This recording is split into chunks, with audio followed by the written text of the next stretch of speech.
question du jour m'a été posée par Krusty152. Merci. Salut, c'est Krusty 152.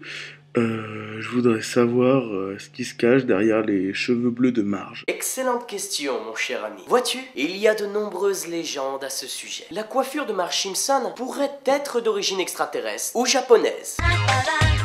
Certaines théories farfelues évoquent même le fait que Nelson, quand il aurait vu cette coiffure pour la première fois, aurait dit « Oh lol !» Pour ma part, je dirais que Marge Simpson est en fait...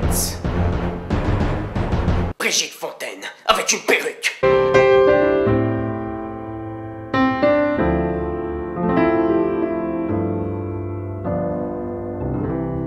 Il y aura 2 questions aujourd'hui, merci à vous. Allez, on envoie la première de Cric Cric 42. Bonjour, salut les geeks. J'ai vu que Neil Armstrong était célèbre pour avoir mis le premier pas sur la Lune. J'aurais tout simplement voulu savoir quel est le nom de celui qui a pris la photo et qu'est-il devenu, parce que lui tout le monde s'en fout. Hein? Très bonne question. On veut nous faire croire que c'est un appareil photo automatisé de la marque Hasselblad qui a pris cette photo en mode automatique du genre allez, ok, c'est bon, allez, on est sur la lune, c'est parti, 3, 2, 1, ouais, souriez, c'est cool. Baliverne, tout le monde sait que c'est le Docteur Manhattan des Watchmen qui a pris Armstrong en photo. Si, je vous assure, je l'ai lu quelque part. Hein. Allez, la deuxième question, celle de Johan E. Merci. Alors, le RP est-il possible à pratiquer dans la vie sans passer pour un fou? La réponse est simple, mon cher Johan. Francis Lalanne est un barde de level 53 et ne passe pas du tout pour un fou. Vous, rond de cuir qui êtes derrière vos opéras. Ok, mauvais exemple. Le truc, c'est de trouver d'autres malades qui veulent s'habiller en guenilles et se frapper avec des épées en carton. C'est sûr qu'habillé comme ça, en boîte de nuit, ça passe plutôt mal. Allez, première question de XXL69. Salut les geeks, moi j'aurais juste voulu savoir si Rick Astley s'était déjà fait rickroller par un de ses potes, parce que ça doit quand même être la méga loose pour lui, donc voilà. Et non camarade, depuis que Rick Astley a sorti son tube Never Gonna Give You Up, il n'a plus d'amis. Seul et désespéré, il a trouvé le réconfort dans les papates d'un chaton. Mais le chaton de Rick a la vie dure comme le prouvent ces terribles images. Oh putain, encore cette chanson. Tu fais chier, Rick. Tu fais chier. J'en ai marre. Et voilà, tiens, prends ça. Allez, deuxième question de Kni D. Bon, je sais pas si je prononce bien. Peut-on faire un chouk da whoop dans la vraie vie? Très bonne question. Mais oui, c'est très simple, il suffit de boire du coca. What the fuck? Antoine Q demande même si on peut en faire un dans l'émission. Non, c'est trop dangereux. Première question de Anthony C. Merci. Le Joker peut-il rire à une blague carambar? Très bonne question. Une avis, d'une ampoule est fragile parce qu'il ne tient qu'à un fil. T'as vraiment un humour chiotte, toi. Allez, deuxième question de Monsieur Arbre Fleuri. Merci. Qu'est-ce que je souhaiterais le plus le jour de la fameuse zombie apocalypse, à part peut-être survivre oui, pourquoi pas. Très bonne question. Mais bien sûrement, j'aimerais rencontrer Rebecca Black, zombifiée, et l'exploser à coups de batte de baseball. Tu vas voir, Friday, Friday, tu la chanteras plus, oui, hein? Oui, donc la question que je voulais poser, c'est dans Star Wars. Les caméramans, c'est des Jedi ou des... Enfin, je veux dire, c'est des Jedi gentils ou des méchants? Des Sith, ma chère, des Sith. Mais c'est une très bonne question. Les caméramans de la saga Star Wars sont bel et bien des Sith. Vous allez me demander pourquoi? Parce qu'ils travaillent pour George Lucas, qui a fait apparaître des extraterrestres dans Indiana Jones 4. Des extraterrestres? Faut être du côté obscur pour faire ça. Salut les geeks, alors moi je me demandais comment fait Kenny de South Park pour boire des bières et manger des royalties. Comment fait Kenny de South Park pour boire ou manger? C'est une très bonne question. Il ne peut pas. Du coup, il meurt, comme à chaque fois. Ça serait pas 3 pattes à un canard d'être un peu plus original, Kenny. Salut les geeks, j'ai une petite question pour toi au sujet de Guitar Hero 3, la musique de Dragon Force en mode expert. Est-il vrai que seul le guitariste de Dragon Force est capable de finir cette musique en mode expert dans le monde entier? Mais c'est une très bonne question, monsieur Banane. Il n'y a rien de plus facile, regarde et prends-en de la graine, petit noob. Allez, allez. Non, non, non. J'ai échoué. Des centaines et des centaines de fois. Je me suis enfermé chez moi, ma famille ne me reconnaissait plus. J'ai rejeté tout le monde pour arriver à mon but. 2 ans plus tard, j'ai finalement réussi.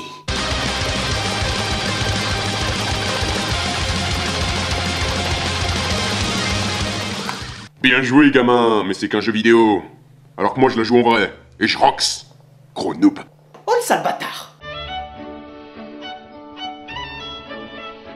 Salut les Wow. Qu'est-ce que c'est que ça, là? Garfield? Encore un chat? Ils sont partout.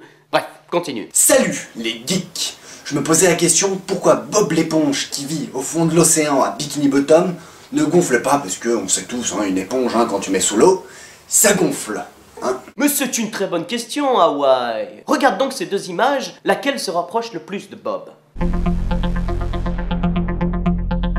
Bob n'est pas une éponge, Bob nous a menti. Il a menti à toute la population de Bikini Bottom. Mais pourquoi Bob le Gruyère s'est-il travesti? Tout simplement parce que Patrick, Carlo, Eugène et tous les habitants sont de dangereux racistes, qui tuent à vue tout ce qui ressemble de près ou de loin à un produit laitier.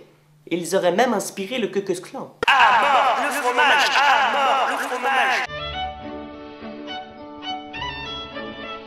Aujourd'hui, une question de Bugdish qui nous demande pourquoi dans l'univers de Minecraft, les creepers ont une tête toute triste. Ah, c'est vrai ça. Je rappelle pour les non-initiés que les creepers ont pour caractéristique de s'auto-détruire en explosant au contact. Alors imaginez que vous êtes un creeper, quoi que vous fassiez, vous savez que vous allez crever. C'est triste. Vous marchez dans la rue et vous voyez un copain, et vous dites « Ah, je vais aller lui serrer la main » et là...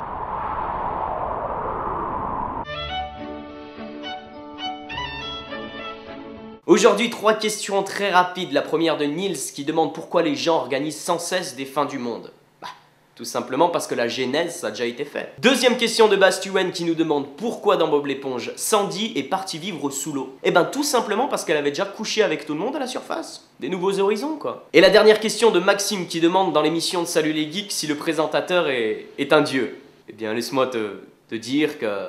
Avant tout, il passe son temps à regarder des vidéos sur internet, à faire des podcasts dans son appart minable, à jouer aux jeux vidéo et à danser ivre-mort sur Rebecca Black. Ça vous va? Je reste fort, mais ça fait mal là ce que tu viens de dire.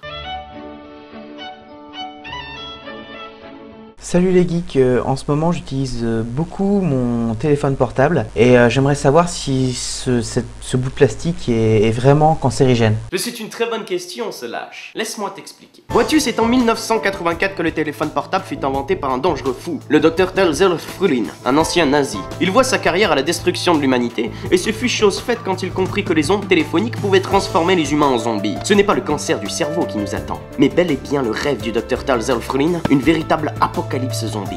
Selon Adopi, c'est en 2022 que ça aura lieu. La création de demain se défend aujourd'hui. Adoptez le label pur. Salut les geeks, alors moi j'ai une petite question pour la rubrique Science Infuse que tout le monde doit se poser depuis des années et des années. J'aurais voulu savoir pourquoi la vache qui rit. Pourquoi la vache qui rit?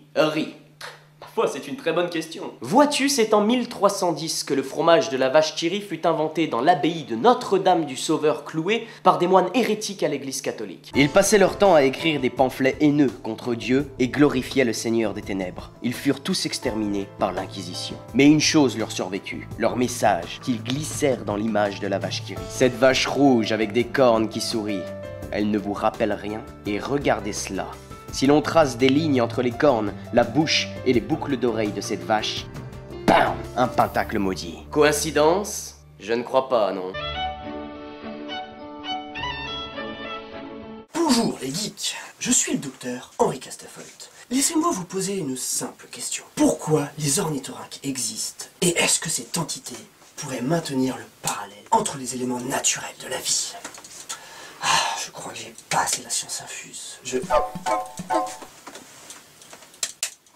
Bonjour les geeks. Je suis honoré que le docteur Henri Castafolt en personne me pose une question. Mais vois-tu mon ami, les ornithorynques ne sont pas des animaux ordinaires, pas comme ces connards de chats. Mi-castor, mi-canard, ces petites bêtes sont en réalité des aliens, venus de la planète B2X3, située à plus de 13 milliards d'années-lumière de la Terre. Pendant des milliards d'années, ils ont parcouru l'univers pour apporter la vie et la civilisation sur d'autres planètes. Mais il y a 3 milliards d'années, une terrible catastrophe arriva. Un de leurs énormes vaisseaux s'écrasa sur Terre. Les ornithorynques nous ont créés, nous ont regardés évoluer sans jamais pouvoir fuir sur leur planète d'origine. Aujourd'hui, ils sont garants de l'équilibre de la vie, et certaines photos le prouvent.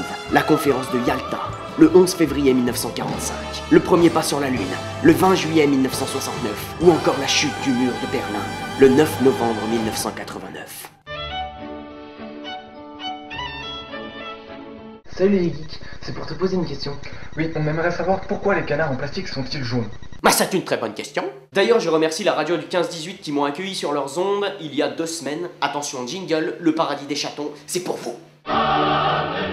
Voyez-vous mes amis, les canards en plastique ont été inventés par les frères Bogdanov. Cependant un terrible conflit émana entre les deux frères. Igor voulait que les canards en plastique symbolisent la pureté et l'innocence, tandis que Grishka voulait que ces petits jouets deviennent l'avenir de la luxure, du charme et de la décadence. Aujourd'hui, il existe 2 familles.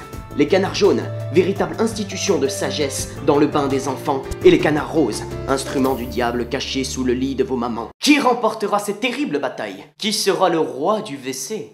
Canard WC? Seul l'avenir nous le dira. Bonjour, je suis le professeur. Envoyez les questions. Ouragan Vert demande quel est le but du Nyan-Cat. Vois-tu mon ami, le Nyan-Cat est apparu il y a des milliards et des milliards d'années, lors du fameux Big Bang. Depuis tout ce temps, il a parcouru l'univers pour découvrir des civilisations intelligentes. L'une après l'autre, elles ont toutes disparu. Les Krogan, les Vulcains, les Ewoks, et j'en passe. Aujourd'hui, il est sur notre belle planète bleue, et il envahit petit à petit nos réseaux. Il va nous anéantir ainsi que tout l'univers pour finalement recommencer à nouveau son petit jeu macabre, lors d'un prochain Big Bang. Salut les geeks!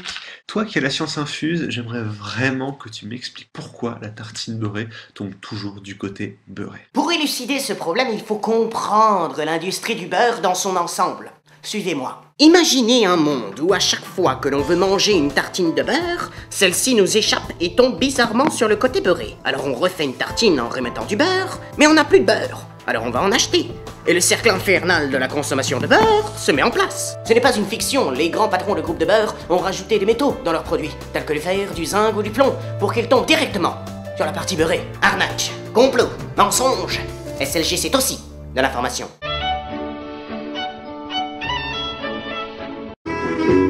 Salut les geeks. Je me demandais ce qu'il y a après la vie, ou bien après la mort. Super Flolou là, tu l'as fait bugger, maintenant faut que je le reboot. Bon allez, j'imagine que c'est Bibi qui s'y colle. Un verre d'eau, du cyanure, et c'est parti pour le grand voyage. Ce qu'on ferait pas pour la science, na zdrowie.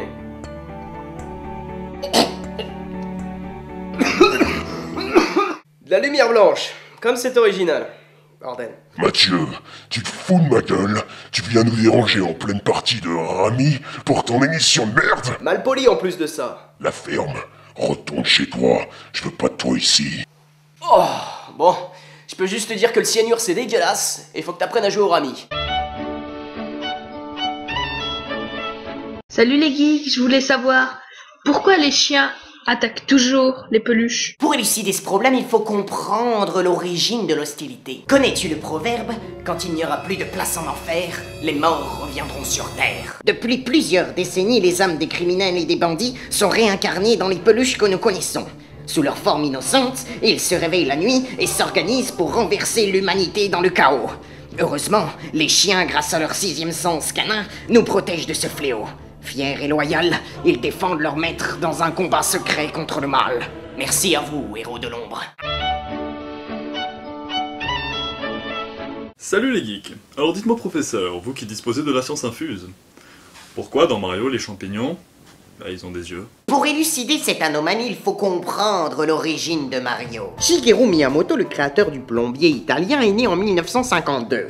Quand il eut 20 ans, c'était les années 70. Un monde rempli de drogués et de communistes de toutes sortes. Il a alors sombré dans le LSD, un puissant hallucinogène. Lors de ses tripes de camé anarchistes, Miyamoto aimait folâtrer dans la nature. Il a vu des choses qui lui ont permis de créer l'univers de Mario. Des tortues rouges qui volaient, des plantes carnivores, des fantômes qui tiraient la langue, des nuages télécommandés, et un truc qui ressemble à je sais pas trop quoi, et bien sûr, des champignons avec des yeux. Donc vous voyez les enfants, la drogue n'est pas la solution, sauf si vous voulez devenir patron d'une multinationale qui vaut des milliards de dollars en bourse. J'ai dit une bêtise, non? Salut les geeks. Je me suis posé la question un jour en jouant à la version rouge. Pourquoi les Pokémon parlent uniquement avec leur nom? Tout d'abord, laisse-moi te dire que les Pokémon ne sont pas virtuels. Ils sont bien réels, ou tout du moins ils l'ont été. C'est en 1948 que le professeur Zarok, un ancien nazi, communiste, fasciste, cannibale, indien, a inventé les Pokémon.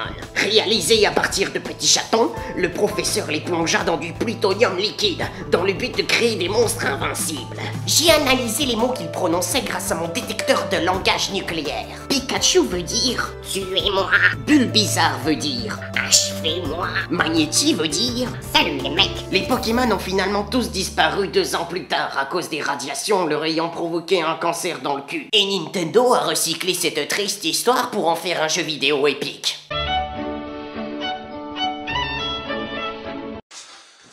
Salut les geeks. Quoi de neuf sur la toile? Je me demande si c'est vrai qu'en fin décembre 2012, on va tous crever quoi. Avant d'appeler le professeur, je voulais remercier Varobaz, lui aussi fait des vidéos sur la toile, allez jeter un coup d'œil. Professeur, à toi de jouer. Sur la planète Terre, il y a eu de nombreux prophètes qui ont annoncé la fin du monde. Les Mayas, Paco Rabanne ou encore Fabienne.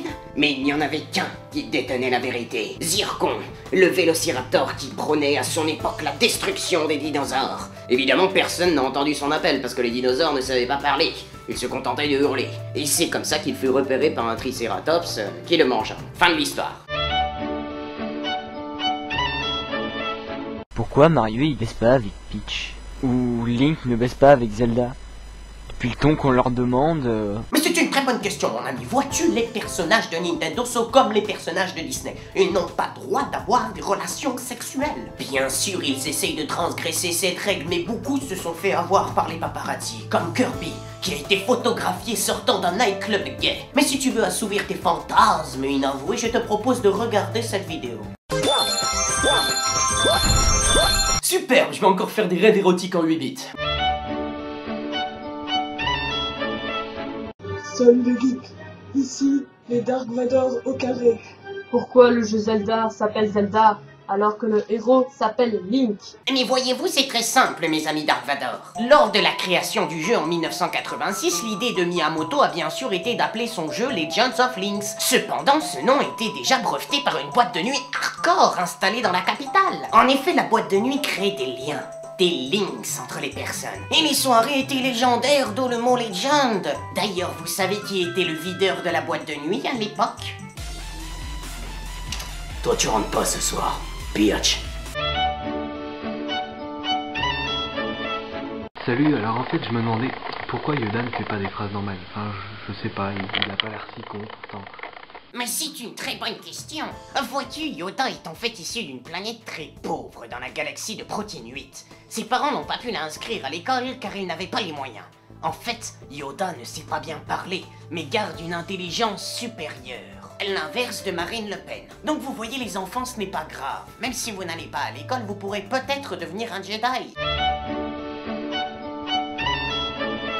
Salut les geeks. Premièrement, on se demandait pourquoi est-ce que Canartichaud s'appelle Canartichaud alors qu'en réalité c'est pas un artichaut qu'il a dans sa main mais un poireau.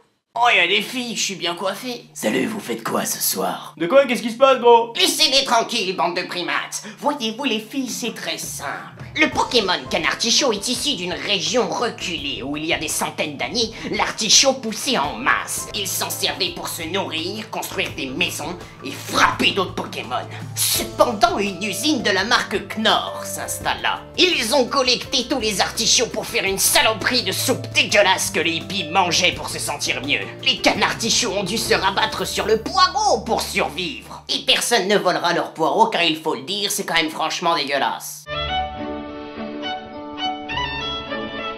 Si C'est juste pour savoir pourquoi on nous traite de geek à chaque fois qu'on dit qu'on aime beaucoup les jeux vidéo. Voilà. Ça c'est une question pour moi, le professeur tu dégages. Dans le langage de beaucoup de personnes, le mot geek est péjoratif. Initialement, ce terme viendrait de l'allemand désignant le fou du village. Moi fou? Ça se saurait. Je veux sortir de ta tête. Aujourd'hui, le thème a évolué et se popularise au grand désespoir des puristes. C'est l'évolution de la langue, bitches. Ne vous sentez pas gêné de vous sentir geek parce que le 21e siècle est geek en soi. Les jeux vidéo font plus de recettes que le cinéma, internet est au centre du monde, des films et des séries cultes imprégnées de cette culture se démocratisent jour après jour. Voilà pourquoi cette émission s'appelle Salut les geeks, c'est pas parce qu'on répare des PC vieux de 20 ans dans notre cave avec notre fer à souder. Non, c'est parce que pour plein de petites choses on partage la même culture et qu'on le veuille ou non, on est tous un peu geeks. Oh, alléluia.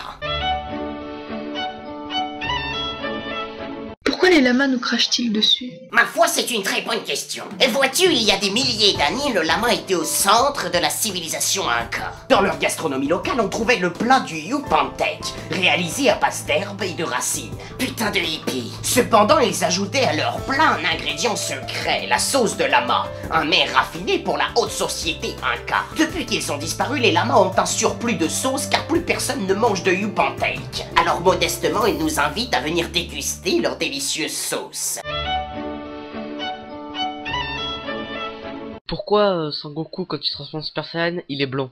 Mais c'est une très bonne question. Effectivement, la plupart des personnages de DBZ sont bruns avec les yeux noirs et quand ils deviennent des Super Saiyans, bizarrement, ils sont blonds aux yeux bleus. Et qui pensait que les blonds étaient plus forts que tous les autres, hein? Exact. Les nazis. CQFD, je remporte encore le point Godwin, merci. Salut la geek. Dis-moi, toi qui as réponse à tout, j'aimerais savoir pourquoi beaucoup de personnes ont tombé sur le charme de Twilight. Pour comprendre pourquoi les gens aiment Twilight, il faut d'abord comprendre le bouquin. D'un côté, on a une gamine qui tombe amoureuse d'un vampire, soit un mort-vivant, donc une nécrophile. D'un côté, elle tombe aussi amoureuse d'un loup-garou, qui malgré le fait qu'il se transforme en bête sanguinaire et velue, a autant de poils qu'un travelo brésilien. Enfin, cette brave fille crée des guerres, des gens meurent pour elle, et pourtant c'est juste une lycéenne à la con qui fait rien de sa vie. Et voilà pourquoi Twilight marche, parce que c'est facile de s'identifier à Bella avec une vie morose et triste, et que Kevin préfère sortir avec Jessica plutôt qu'avec vous. Pourquoi les super-héros ils mettent des slips par-dessus leur collant? Ils sont quand même sans savoir la classe. Ah, ça, c'est ridicule. Vous voyez mes amis, c'est très simple, tout remonte au premier super-héros, un certain Slipman, héros de l'Ouest américain. Il portait un slip car il faisait très chaud et à l'époque on trouvait ça plutôt cool. De la même manière qu'à l'époque des rois on kiffait les obèses qui chiaient dans les rideaux. C'est l'enfer de la mode. Partout où les brigands se cachaient, il y avait Slipman. Partout où la loi était bafouée, il y avait Slipman. Partout où un caleçon était porté, il y avait Slipman. C'est en hommage au premier super-héros que les héros actuels portent leur slip dégueulasse au-dessus de leurs pantalons. Si vous répondez à notre question. On vous paiera un petit voyage au Brésil. Là-bas, parce qu'il paraît, il y a des messieurs qui sont appelés madame. Ou l'inverse, on sait plus. Je vous amènerai dans les lieux les plus malsains qui existent. Vous repartirez de ce voyage en pleurant et en me vénérant comme un dieu. Salut les geeks. Je me demandais pourquoi Rayman, ses bras et ses jambes sont pas rattachés à son corps. Mais vois-tu, c'est très simple. À la base, Rayman était comme toi et moi, sauf qu'il pratiquait un sport particulier, le bodybuilding. Il prenait beaucoup de produits pour être le plus fort. Mais un jour, suite à une piqûre de trop, ses bras et ses jambes sont tombés. Suite à cela, il s'est exilé au Népal, dans un monastère secret, où il a appris l'art de la télékinésie en faisant bouger des objets à distance. Il a donc déterré des cadavres et leur a coupé les mains et les pieds, puis a pratiqué son art de télékinésie toute sa vie pour marcher comme vous et moi. Mon Dieu, que c'est malsain. Salut les geeks. Aujourd'hui, je me demandais pourquoi les boîtes à meux font meuh.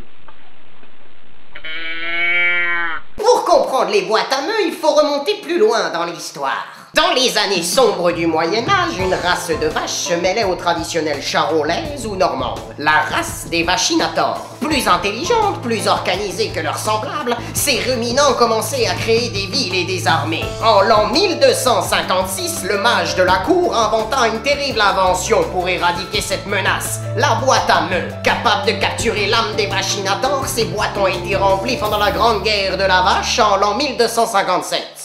Aujourd'hui, vestige d'un passé disparu, les boîtes à meuh amusent les enfants. Mais la menace est toujours là. Si ces boîtes venaient à être brisées, l'apocalypse serait sur Terre.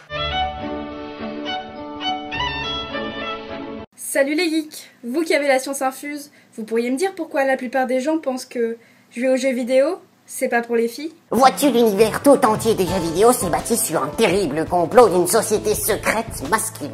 Reprenant un dérivé du symbole des Illuminati, ils ont incorporé ce message subliminal dans toutes les jaquettes de jeux vidéo.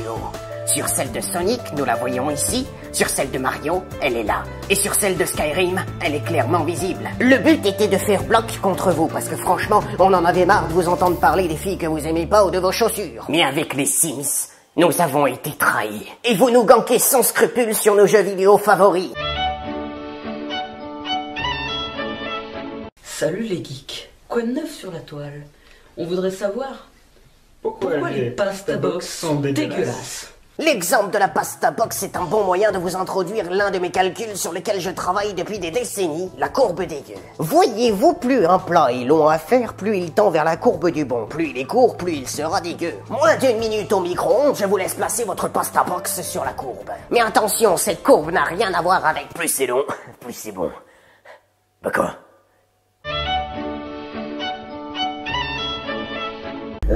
Qui dit 21 décembre dit fin du monde, qui dit fin du monde dit zombie. Mais qui dit fin du monde dit plus d'humains. Et donc en théorie, plus d'humains, plus de zombies. Comment les zombies ont-ils survivre? Mais c'est une très bonne question. Il est déjà prouvé scientifiquement que l'humanité finira dans le sang et les crocs. Les zombies sont déjà là. On pense souvent que les zombies sont bêtes et désorganisés, mais détrompez-vous. Après avoir tué 90% des humains pour en faire des mangeurs de chair, ceux-ci vont exploiter les derniers survivants. À l'aide d'enclos, ils vont les nourrir comme des oies, les faire se reproduire comme des lapins et les manger comme des cochons. Ils prendront les femmes pour les féconder avec les spermatozoïdes de zombies, créant des êtres mutants plus intelligents. Et c'est peut-être ça l'évolution, être une légion immortelle et terriblement charismatique. Je cherche à savoir comment as-tu obtenu le savoir ultime, la science infuse. Cordialement, le professeur Chori. Et croyez-le ou non, les personnages de l'émission sont en réalité une seule et même personne. Je sais, c'est complètement faux. Quand les autorités sanitaires ont diagnostiqué Mathieu comme schizophrène à personnalité multiple, ils ont remarqué une chose. Chacune des personnalités était exacerbée dans son domaine. Le côté pervers est devenu un terrible criminel sexuel. Le côté drogué peut s'empiffrer d'une quantité astronomique de THC. Le geek peut jouer 10 heures à Mon Petit Poney juste pour l'amour du jeu vidéo. Et moi je peux répondre aux questions existentielles de l'univers tout entier. Quant à la fille, ça doit être son côté gay. Salut les geeks! Si on attache une tartine de beurre au dos d'un chat et qu'on lance ce chat en l'air, que se passerait-il? Mais c'est une très bonne question. Voyez-vous, ceci reprend les travaux du docteur Vladimir dans les années 50. Il a effectué l'expérience dans un bunker de l'armée dans une région éloignée de Sibérie. Le chat retombant sur ses pattes et la tartine sur le beurre, celui-ci n'a jamais touché le sol. Il a tourné sans interruption, créant une faille spatio-temporelle dans le bunker. L'armée a fermé le bâtiment, mais on dit encore qu'on entend aujourd'hui des aliens venus d'une autre dimension frapper à la porte. Salut les geeks, je me pose une question. Est-ce que les MMORPG sont un complot des Américains pour faire travailler les Chinois à moindre frais ou les occuper le temps de les envahir? Mais tu n'y es pas du tout, mon ami. Les MMORPG ne sont pas là pour occuper les Chinois, mais pour nous occuper. Les riches populations occidentales ont du temps pour se perdre dans des univers virtuels les déconnectant de la réalité. Enfermés et solitaires, leur monde pourrait exploser qu'ils ne le sauraient pas. La Chine gagne de l'argent en farmant des PO et des levels, tout ceci servant à financer l'immense armée du communisme. Quand toute la population sera addictée, il ne leur restera plus qu'à se servir et envahir nos pays. Après, ce sera nous, les farmers, et eux, la riche population qui a du temps à perdre. Et la boucle se répétera éternellement. Pourquoi les filles mettaient toujours leur bouche en cul de poule sur les réseaux sociaux? Voilà, merci d'éclairer nos lanternes. Mais c'est une très bonne question, mon ami. Vois-tu, la bouche en cul de poule ou duckface est une pratique courante chez la gente féminine. Tout le monde sait que les femmes ne vont pas à la selle comme nous. En effet, elles expulsent des arcs-en-ciel, des papillons ou encore des licornes. Cependant, l'organisme doit faire son travail et c'est par la bouche qu'elle régurgite ce surplus. D'où cette forme si particulière. Et quand vous voyez une photo en cul de poule sur la toile, sachez qu'elle a été prise 1 seconde avant l'acte d'expulsion. C'est sexy, hein? Alors comment se fait-il que Kirby puisse-t-il voler juste en aspirant de l'air? Mais c'est une très bonne question. Vois-tu, Kirby est un véritable débat au sein du monde scientifique. Si cette petite boule de gomme peut voler en se gonflant d'air, c'est qu'il dispose d'un organe unique dans l'univers biologique de Nintendo. Kirby arrive à filtrer l'air pour en enlever les gaz les plus communs tels que le diazote ou le dioxygène, ne gardant que l'hélium. Tous ceux qui ont vu là-haut savent qu'on peut faire voler une maison avec des ballons d'hélium, c'est scientifiquement prouvé par Pixar. Le mauvais côté, c'est qu'à cause de tout cet hélium, Kirby est défoncé en permanence. Salut les geeks, c'était Villax ou mais je reste malgré tout Anonymous. Je me demandais, pourquoi dans Skyrim, quand on tue un poulet toute la ville vous en veut? C'est une très bonne question, vois-tu, quand on pense à l'univers de Skyrim, on pense tout de suite au dragon, et c'est ici que tout le monde se trompe. La créature la plus sacrée de bord de ciel est le poulet magique de Rivebois. On raconte dans une ancienne légende nordique que l'enfant de poulet sera le seul à pouvoir nous sauver de l'apocalypse. Le poulet magique de Rivebois doit choisir son champion tous les 1000 ans. Tuer ce poulet, c'est condamner toute âme réelle. Tu veux un massage chez toi? Oui, oui. D'accord, il me faudrait de l'huile. J'ai trouvé de l'huile. Dis-moi, j'ai une question pour toi. Pourquoi quand on va à McDonald's et qu'on commande des potatoes, il y a toujours une putain de frites dans le paquet? Est-ce que c'est la faute à la weed, gros? Sérieusement, c'est ça la dernière question de l'humanité? Mais c'est une très bonne question. Vois-tu, après cuisson, les frites sont placées dans un bac pour les garder croustillantes et comestibles. Mais cependant, ce bac est placé juste à côté de celui des patatos, donc des fois, il y en a qui tombent dedans. C'est tout? D'habitude, tu pars sur des aliens ou des trucs dans le genre, quoi. Rien à foutre, c'est la fin du monde, je vous avais prévenu. Salut, bande de nasses. Salut les geeks, alors je fais cette vidéo car une question me taraudait depuis un moment. Est-ce qu'un acte sexuel avec Chewbacca peut être considéré comme un acte zoophile? Tu vois quelle influence tu as sur notre public? Non mais j'ai rien fait, gamin. Professeur, c'est à vous. Mais c'est une très bonne question, un peu bizarre mais très bonne. Vois-tu, Chewbacca appartient à la race des Wookiees. Il est vrai que d'un point de vue totalement intuitif, ceux-ci peuvent nous rappeler un croisement entre nos lémuriens et Orang-Outans. Cependant, un Wookiee est une espèce intelligente distincte de notre faune locale. Se reproduire avec Chewbacca serait alors un acte sexuel interracial stellaire, mais en aucun cas de la zoophilie. Le meilleur exemple de cette pratique sexuelle bien précise est sans doute le jeu Mass Effect. Salut les geeks. J'aurais voulu savoir pourquoi l'espérance de vie d'une blonde dans un film d'horreur américain est toujours inversement proportionnelle à la taille de sa poitrine. Mais vois-tu, c'est très simple, ceci s'explique facilement avec la science. Tout d'abord, la grosse poitrine est un désavantage en cas de course-poursuite avec un serial killer. La jeune femme sera déséquilibrée et ses poumons compressés. Aussi, plus les glandes mammaires sont grosses, plus la quantité de sang nécessaire à l'irrigation est importante. Autant de sang qui ne sera pas disponible pour le cerveau, diminuant les réactions de réflexes instinctives. Enfin, la blondeur est une conséquence d'exposition au soleil, donc à l'insolation, donc à un nouveau traumatisme du cerveau. Salut bande de geeks. Dis-moi, cher confrère, pourquoi quand on coupe un oignon, ça nous fait pleurer? Tiens, je savais que j'étais pas tout seul à être dans le comité contre les chats. Professeur, c'est à vous. Vous savez, tout le monde vous dira que les larmes sont dues à des molécules volatiles, mais c'est faux, la vérité est bien plus dure. En réalité, humains et oignons ont partagé la Terre durant des millénaires, œuvrant ensemble pour bâtir un monde meilleur. Mais l'égoïsme des humains prit le dessus et grâce à une formule magique... Oui, parce que la magie est scientifique. Ils ont réduit le peuple des oignons à l'état de simples végétaux. Lors de la découpe, vous pleurez car la trahison de l'humanité envers leurs anciens alliés s'évapore dans l'air, tel Judas qu'on aurait noyé dans un volcan. 21 secondes et 3 centièmes. Salut les geeks, je voulais savoir pourquoi les ratons laveurs piquent-ils les tapis de sol. Peut-être est-ce pour conquérir le monde? Mais pour comprendre pourquoi les ratons laveurs volent les tapis, il faut comprendre la dynamique du monde animal. Vois-tu, dans cette jungle urbaine, les ratons laveurs représentent la guilde des voleurs, au même titre que les chiens sont les guerriers, les oiseaux les éclaireurs et les chats les fourbes traîtres. Il n'y a rien de plus chic dans le règne animal que de posséder son propre tapis de sol. Luxueux et élégant, ils se vendent une fortune au marché noir animal. Les ratons laveurs et leur guilde profitent de cette occasion en or pour financer leur occulte groupuscule. Salut les geeks.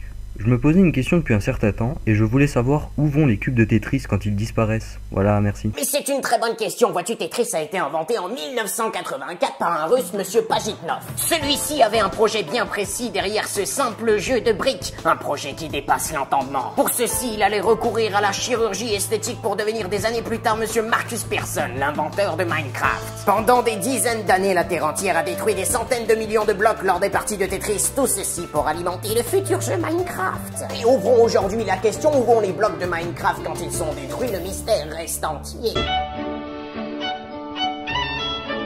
Salut les geeks. Chaton et moi on se demandait, quel est le sexe des anges? Oui, parce qu'il faut pas déconner, mais les anges, dans la mythologie, c'est des petits bébés avec des ailes dans le dos. Alors c'est des filles ou c'est des garçons à la fin? Mais c'est une très bonne question. Vois-tu, selon les récentes études théologiennes, les anges n'ont pas de sexe pour une raison spécifique. À la genèse du paradis, les premiers arrivants se croyaient tout permis. Très vite, la demeure de Dieu s'est transformée en véritable bordel. Mais à la différence du mec qui habite en dessous, le barbu n'aime pas trop la fornication. Alors pour faire des exemples, il punit tous ceux qui avaient commis la faute en leur enlevant toute manière de satisfaire leurs envies bestiales. Salut les geeks. On se demandait pourquoi les personnages japonais dans les mangas et les jeux vidéo n'ont jamais les yeux bridés. Auraient-ils honte de leurs yeux? Mais c'est une très bonne question. Il se trouve que pour comprendre la façon de dessiner, il faut remonter dans l'histoire. Le Japon, pays qui a connu la terrible expérience de la bombe nucléaire et ses conséquences. Les dessinateurs ont eu la bonne idée de sensibiliser le public aux tragiques retombées de la radioactivité. Mutation et abomination sont au cœur du dessinateur manga. Imaginez une seconde voir ce visage ou ce visage. Ne seriez-vous pas interpellé par cette cause qu'est le nucléaire? Salut les geeks, je me posais une question. C'est quoi le cri du kangourou? Eh bien vois-tu, c'est très simple. Il se trouve que... Quoi? En fait, par la science, je ne sais pas. Don't you want somebody to love?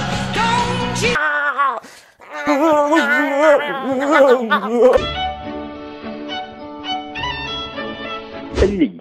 Toi qui as la science infuse, pourrais-tu me dire ce qu'il y a sous le bonnet des Schtroumpfs? Vois-tu, les Schtroumpfs sont un peuple complexe à la dynamique sociale insolite. Tout le monde sait qu'il n'y a qu'une seule femelle dans leur village, celle-ci étant fécondée durant les périodes propices. L'appareil génital d'un Schtroumpf masculin se trouve en réalité sous son chapeau. Mais celui-ci est tellement fragile qu'un simple contact à l'air entraîne la mort du patient après le coït. Tout comme la menthe religieuse, l'implacable Schtroumpfette compte les cadavres de ses amants à ses pieds.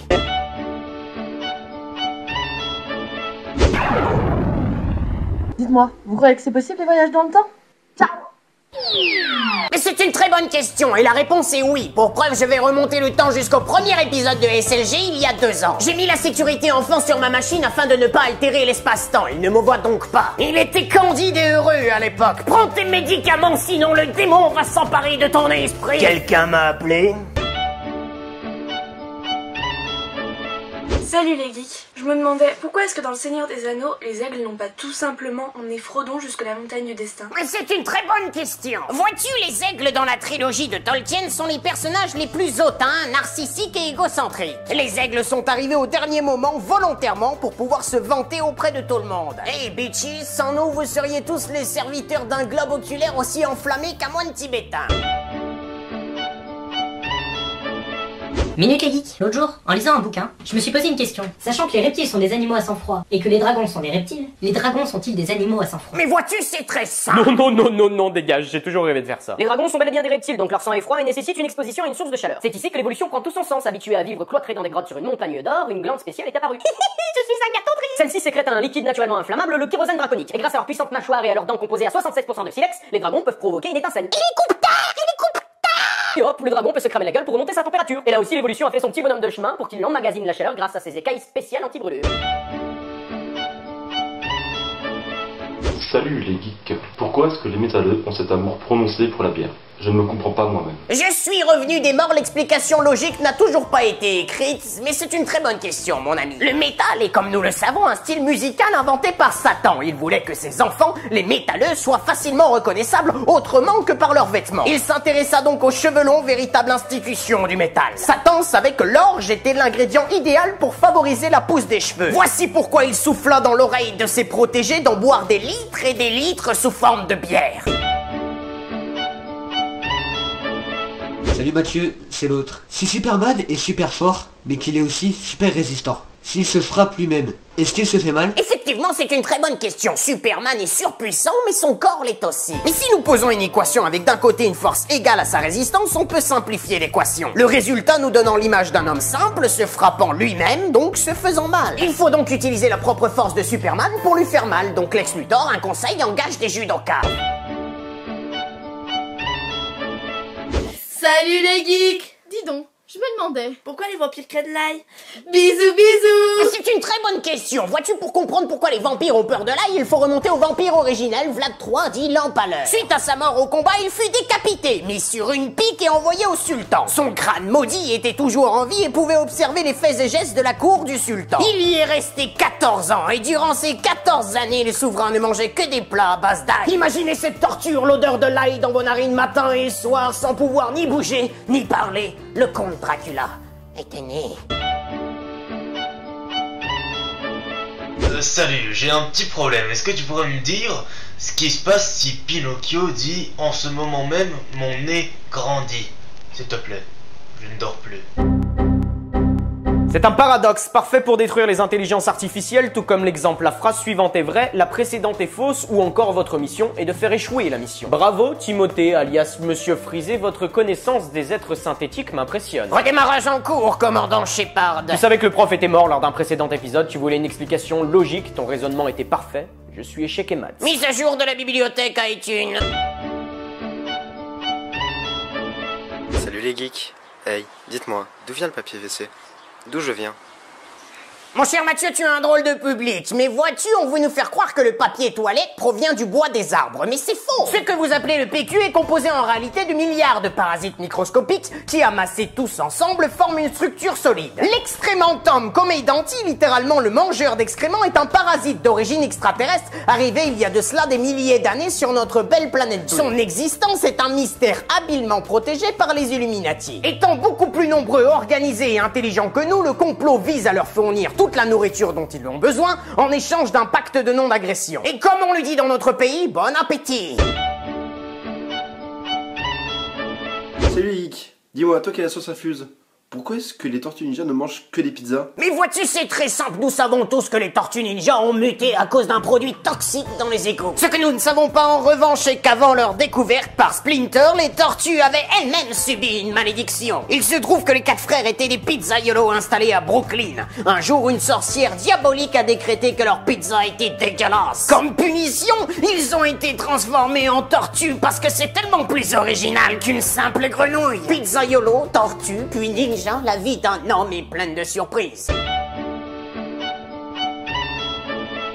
Salut les geeks, toi qui as la science infuse, si un vampire mord un zombie, est-ce que le zombie devient un vampire? Mais vois-tu, c'est très simple, si le vampire boit du sang de zombie, il boit un sang qui est déjà mort, fatal pour un ange de la nuit. Le sang doit être chaud, de préférence vierge, avec une bonne quantité de globules rouges. Je conseille à tous les vampires qui nous regardent l'excellent livre de cuisine, les 100 meilleures recettes de sang par Maïté. Il ne fallait pas dire que c'était un vampire, oh zut.